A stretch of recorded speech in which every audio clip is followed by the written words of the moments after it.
అనకాపల్లిలో అశాస్త్రీయంగా వార్డుల విభజన జరిగిందని వైఎస్ఆర్సీపీ నాయకులు ఆరోపించారు. అశాస్త్రీయ వార్డు విభజనను వ్యతిరేకిస్తూ అనకాపల్లి నియోజకవర్గ వైఎస్ఆర్సీపీ సమన్వయకర్త మణసాల భరత్ కుమార్ ఆదేశాలతో వైఎస్ఆర్సీపీ నాయకులు జీవీఎంసీ అనకాపల్లి జోనల్ కార్యాలయం వద్ద నిరసన కార్యక్రమాన్ని చేపట్టారు. వార్డుల విభజన అశాస్త్రీయంగా జరిగిందని, ప్రజల అభిప్రాయాలను సేకరించకుండా తూతు మంత్రంగా వార్డుల విభజన చేశారని వైఎస్ఆర్సీపీ నాయకులు ఆరోపించారు. వార్డు విభజన తల ఒక దగ్గర ముండెం ఒక దగ్గర అన్నట్టుగా సాగిందని నాయకులు ఆరోపించారు. శాస్త్రీయంగా ప్రజా అభిప్రాయం మేరకు ఈ వార్డు విభజన జరగాలని డిమాండ్ చేశారు.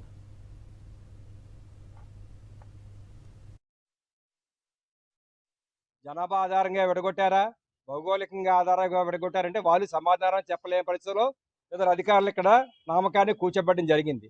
ఇక్కడ ఏం చెప్తున్నారంటే, ఇప్పుడు పార్టీలు వేరైనా అన్ని పార్టీలు కూడా స్నేహభావాలు ఉన్న ఊరు అనకాపల్లి. ఆ కూటమి నుంచి కూడా చాలా మంది నాయకులు మాకు ఫోన్ చేస్తున్నారు.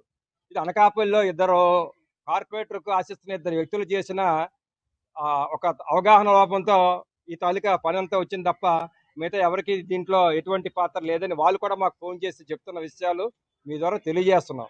ఈ రకంగా పూర్తిగా అస్తవ్యస్తంగా ఉంది. ఎక్కడైనా సమయం మించిపోలేదు. గౌరవ శాసనసభ్యులు శ్రీ కొంతల రామకృష్ణ గారు అఖిలపక్ష సమావేశం ఏర్పాటు చేయండి. అదేవిధంగా మేధావులతో, ప్రజాప్రతినిధులతో సమావేశం ఏర్పాటు చేయండి. మీరు కూడా దానికి తగినంత కృషి చేయాలని, అందరి అభిప్రాయం తీసుకోవాలని గౌరవ ప్రింట్ అండ్ మీడియా మిత్రుల ద్వారా విజ్ఞప్తి చేస్తున్నాం. ఇది తుగ్లక్ పాలనలా జరుగుతుంది. అధికారులు ఒక రకం పాలన చేసుకెళ్తే ప్రభుత్వం ఒక రకంగా పాలన చేసుకెళ్తుందని చెప్పేసి ఈ వార్డు విభజన తాలూకా వ్యవహారం చూస్తే అర్థమవుతుంది. కాబట్టి ఇప్పటికైనా ఈ పిచ్చి పనులు మానేయండి.